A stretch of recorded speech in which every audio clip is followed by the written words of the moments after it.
Hi, welcome to eat pray love and tarot.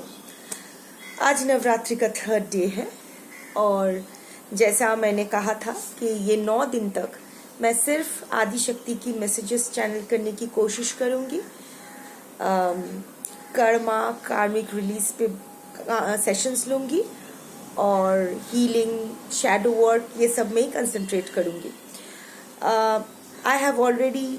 I am already taking messages from Adishakti every day और मेरे past videos में already मैंने karmic release and simple daily rituals और practices how to release karma in everyday life उसके बारे में बात किया है। आज मैं एक शैडो रीडिंग करूंगी ये देखने के लिए कि इस वक्त आपको क्या रिलीज करना चाहिए। This is a very potent time. We all know the cosmic energy is at its peak. All we need is to align our energy with the universe and let the universe take care of everything. Give total control to the universe. So अभी आज मैं देखूंगी कि आपको इस वक्त क्या release करना चाहिए। कलेक्टिव रीडिंग है, so take what resonates, leave the rest. Timeless reading है। गुप्त नवरात्रि के दिन ये रीडिंग हो रहा है 3rd डे को, बट आदिशक्ति की जो एनर्जी है वो टाइमलेस होती है। सो जब भी जिसको भी इस मैसेज की, इस रीडिंग की ज़रूरत पड़ेगी, ये रीडिंग तभी उसके फीड में पॉपअप कर जाएगी। And of course gender neutral reading है because energies don't have any gender.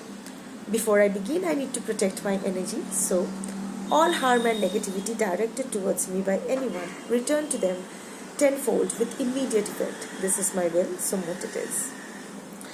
चलिए देखते हैं आपको क्या रिलीज करना चाहिए इस वक्त। समथिंग फ्लिप्ड, या वन कार्ड फ्लिप्ड। ग्रेट, क्या फ्लिप किया?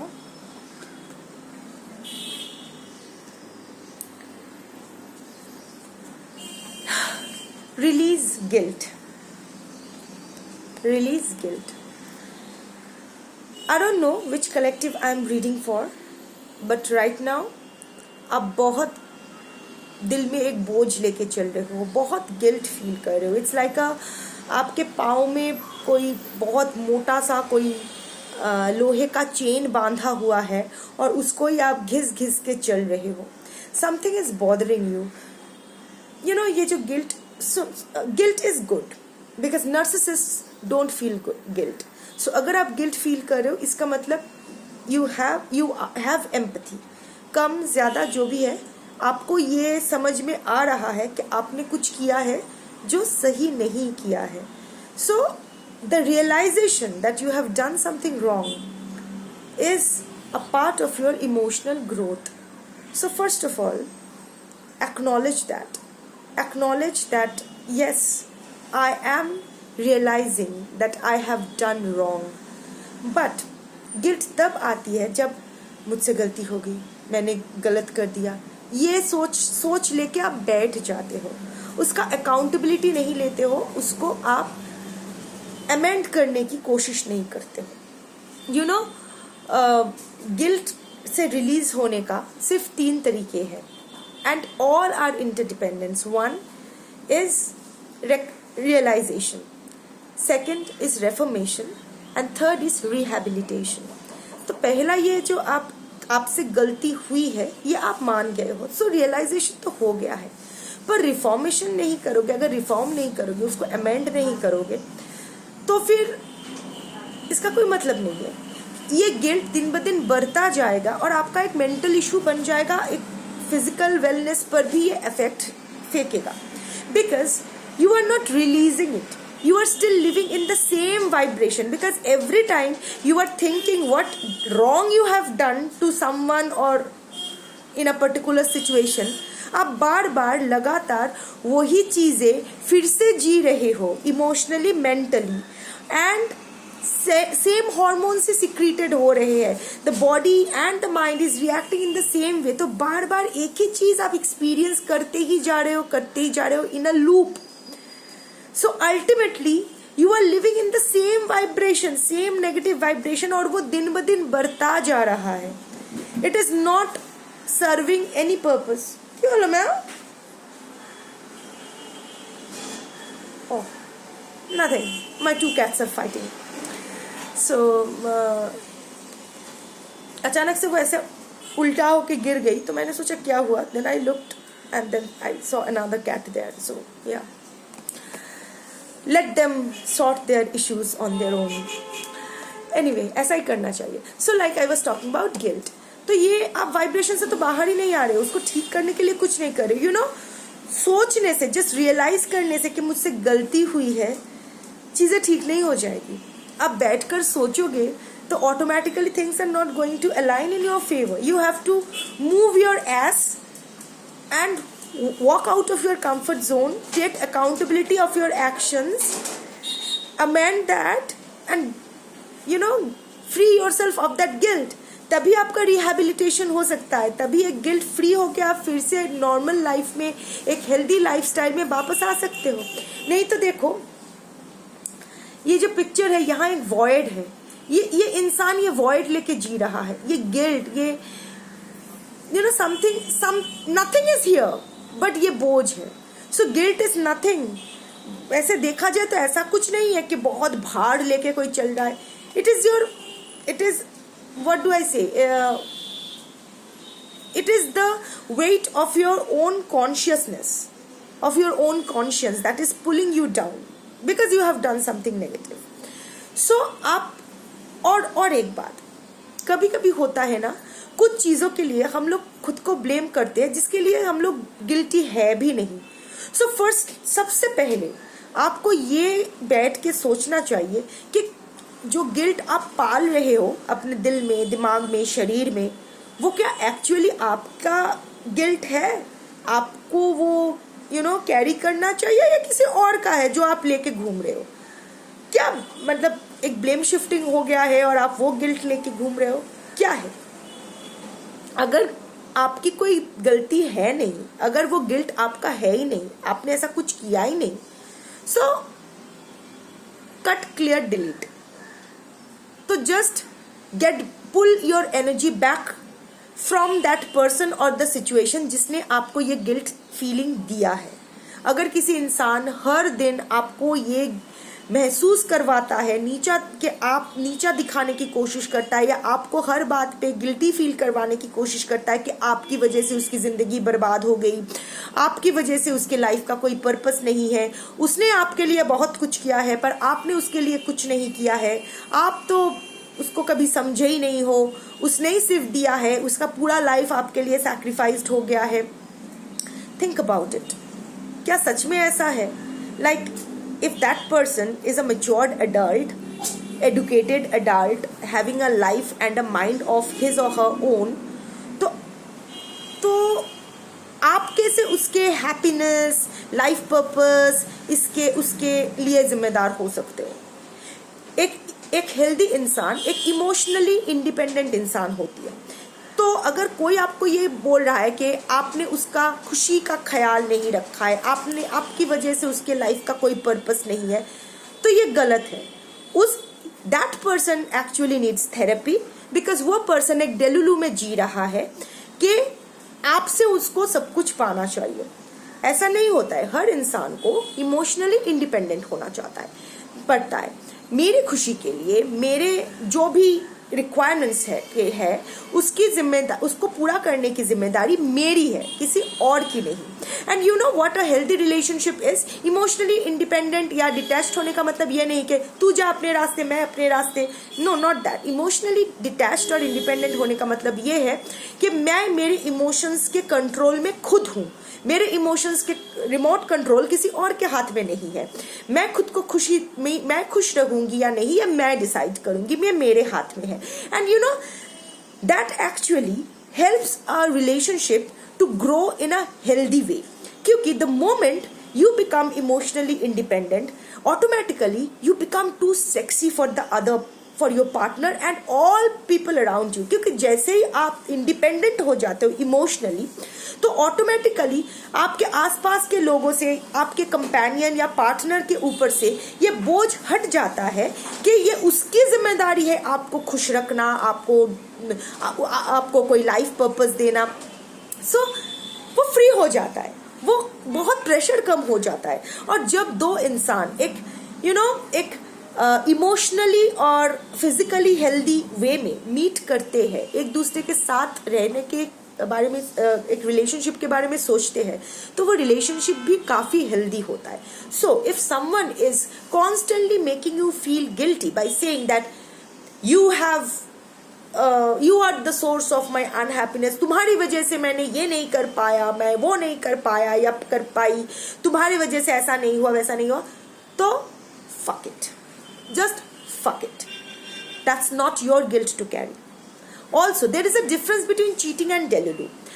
Delulu is a condition that is not, जानबूझ के कोई नहीं करता है. This is a mental health condition that needs therapy, rehabilitation if required. Rehab में जाके proper therapy, clinical therapy लो, heal हो और वापस आओ. While cheating is a conscious choice जिसका आपको consequences भोगना पड़ता है. Cheating is also a mental condition, but again it's broadly but उसके ट्रॉमास की वजह से वो spark, but that is not directly. ये डेलुलू जो है, ये इंसान लोग कभी रियलाइज ही नहीं करते. अगर आप इसके मुंह पे बोलो कि मैं तुमसे प्यार नहीं करता हूँ या करती हूँ, ये लोग वो नहीं समझेंगे. ये लोग वही ख्याली पुलाव वही विश्वास करेंगे जो इसके दिमाग में पक रहा है. अगर ये दिमाग में इसको लग गया कि आप इसको प्यार करते हो, तो आप उसको थप्पड़ मार के भी समझाओ ना कि नहीं है मुझे तुझसे प्यार. वो लोग नहीं, तुम नहीं समझ रहे हो, तुम मुझसे प्यार करते हो, तुम एक्चुअल में मुझसे प्यार करते हो, 2 दिन मेरे साथ रह के देखो, प्यार हो जाएगा. This is the form of delulu and you should feel sorry for this kind of people. They need actually clinical help. But cheater is a cheater. उसका ट्रॉमा बाद में बैक ट्रैक कर सकते हैं, but it's a conscious choice to begin with. They know what they are doing. Delulu wala people, they don't know what they are doing. They are not ready to wake up and smell the coffee. While cheater लोग wake up करेंगे, coffee smell करके P भी लेंगे, biscuit के साथ, cookies के साथ, उसके बाद आपका करके कट लेंगे. Anyway, coming back to guilt. So अगर ऐसा हो तो this guilt is not for you to carry. तो इससे तो आप ऑल्सो, अगर लोग आपको कॉन्स्टेंटली कंपेयर करें, अरे तू दिखने में अच्छी नहीं है, ये नहीं है, वो नहीं है, इसीलिए तो तुझे कोई नहीं मिल रहा है. Of course that is racism, that is, I am not going into those terms. But 2 चीज इसमें यहाँ है, ये इसमें भी आपको ये गिल्ट भी आपका नहीं है कैरी करने के लिए. एक, लुक्स जेनेटिकल होती है, तो आपके पूर्वज जो आपको पास ऑन किए हैं परमुटेशन कॉम्बिनेशन करके, वही आपको मिला है. Planets also play a role. तो पास्ट लाइफ कर्मास की वजह से इस जन्म में जो आपके नेटल चार्ट के प्लैनेटरी पोजीशंस है, that also decide your look. Also how you look is not about having big eyes, whatever, I don't know the parameters, जो भी है, it's not about that. अगर ऐसा होता तो Dalai Lama would have been the most handsome man in the entire world. ऐसा नहीं है ना. So how you feel inside reflects outside, and that's real beauty. Look at Dalai Lama. Have you seen a man more radiant than him? He's glowing from inside. You feel so respectful towards him. That innocence, that inner glow, that makes him so very attractive. है ना? So it's not about your genetical external makeup. It's about how you feel inside. That only manifests outside. Also, how you feel about yourself also manifests how people will think about you. अगर आप constantly अपने looks के बारे में सोचते रहोगे कि मैं बुरी दिखती हूँ, अच्छा नहीं है, ये नहीं है, वो नहीं है, तो लोग भी ऐसा ही सोचेंगे. You will be attracting that thing only. So ये guilt भी आपका नहीं है. Second, तू ऐसी है इसीलिए तो कोई तुझे नहीं मिलता है. Okay, मैं ऐसी हूँ, accept yourself as you are. हाँ, कुछ चीज़ों में अगर सुधार लानी है तो तुम सुधार लाओ, बट वो खुद के लिए लाओ, किसी और की वजह से नहीं. और क्या हो जाएगा अगर अकेले रह जाओगे, तो अकेले आए हो अकेले जाओगे, सोशल एनिमल हो, ठीक है, इधर उधर हो जाएगा. बट अगर एक कंपेनियन नहीं मिलता है, थिंक अबाउट इट. अगर आपको एक कंपेनियन नहीं मिलता है तो क्या उखड़ जाएगा? सेक्स तो आपको मिल ही जाएगा. स्पेशली अगर आप फीमेल हो, आप कैसे भी दिखो, doesn't matter. If you have a mouth, if you have a vagina, if you have an asshole, and if you have a pair of boobs, बस आपको सेक्स की तो कभी कमी नहीं होगी. If you are a man, अगर आपका जेब गर्म है तो you can buy sex. तो sex is not a problem, hormones is not a problem. तो ऐसा क्या है जो आप खुद को नहीं दे सकते हो? ऐसा क्या है जो आपको आप खुद को चीर फाड़ करके, अपने मर्जी के खिलाफ चीर फाड़ करके किसी के एक्सपेक्टेशन की तरफ एडजस्ट करना पड़ेगा. And I know a person, एक फीमेल जो अपने हर बॉयफ्रेंड के लिए एक कंपेनियन ढूंढ रही है, सीरियसली रिलेशनशिप पर. हर बॉयफ्रेंड के लिए वो अपने आप को चेंज करती रहती है. ये बॉयफ्रेंड कहता है तुम मोटी हो, पतली हो जाओ. ये बॉयफ्रेंड कहता है तुम अपना बाल स्ट्रेट करवा लो. ये बॉयफ्रेंड कहता है बाल लंबा रखो. और वो करती रहती है, एक भी नहीं टिकता है. तो ऐसा नहीं होता है. सो अगर कोई आपसे प्यार करेगा, कोई आपके साथ रहना चाहेगा ना, तो वह रह जाएगा. मैं वो सब छोड़ के तुम्हारे पास नहीं आ सकता, ये नहीं कहेगा. मेल फीमेल जो भी हो, अपने हिसाब से लगा लो.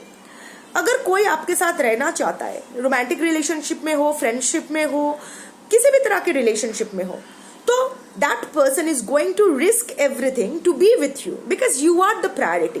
अगर वो इंसान आपको ये एक्सक्यूजेस दिखा रहा है कि इस चीजों की वजह से, इन सिचुएशंस की वजह से, या इन लोगों की वजह से ये आपके पास नहीं आ पा रहे हैं या आपका साथ नहीं निभा पा रहे हैं, तो you are just an option. You are not that important.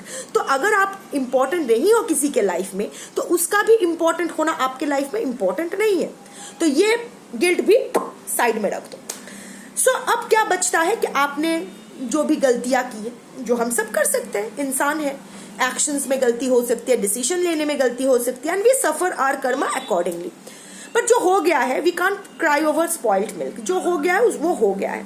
But we can realize, we can reform, we can try to make amends, accountability लेके. अगर वहाँ कोई स्कोप है जिसको हम चेंज कर सकते हैं, अपने नेक्स्ट एक्शन को चेंज कर सकते हैं, तो वो करना चाहिए.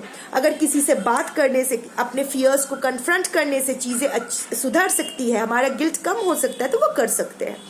और अगर एक्सट्रीम सिचुएशन में गिल्ट चला जाए, जहाँ ये गिल्ट आपको पागल कर रही है, आप सोचने समझने की क्षमता भी खो दिए हो, रात को सो नहीं पा रहे हो, रैशनल थिंकिंग के लायक नहीं हो, तो सीख थेरेपी, क्लिनिकल हेल्प लो.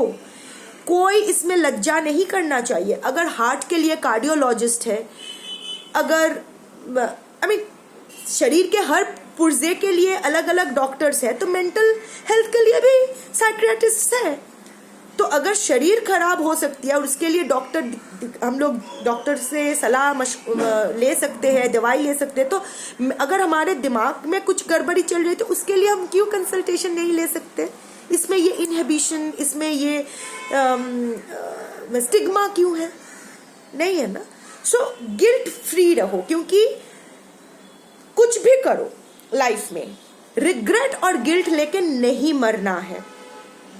ऐसा कुछ नहीं करना है, दिल पे बोझ लेके नहीं जाना है. यहाँ से टाइम इज टिकिंग अवे. कौन कब यहाँ से किसको कटने का टाइम आ जाएगा, किसका फाइनल कॉल बेल बज जाएगा, कोई नहीं जानता है. So make the most of every moment that you are here. Guilt और रिग्रेट से अपने आप को फ्री करो. मुझे जितना आता है मैंने आपके साथ शेयर किया है. और भी बहुत सारा data, materials, opinions, views, suggestions, advices, सब कुछ मिल जाएगा आपको इंटरनेट पे. बुक्स है, थेरेपिस्ट्स है, आप उससे कंसल्ट करो. But please please please guilt और रिग्रेट वाली जिंदगी मत जीना. यहाँ से जब जाने का टाइम आए तो शान से अपने आप के ऊपर प्राउड फील करके यहाँ से जाना. यही मेरी गुजारिश है. Thank you.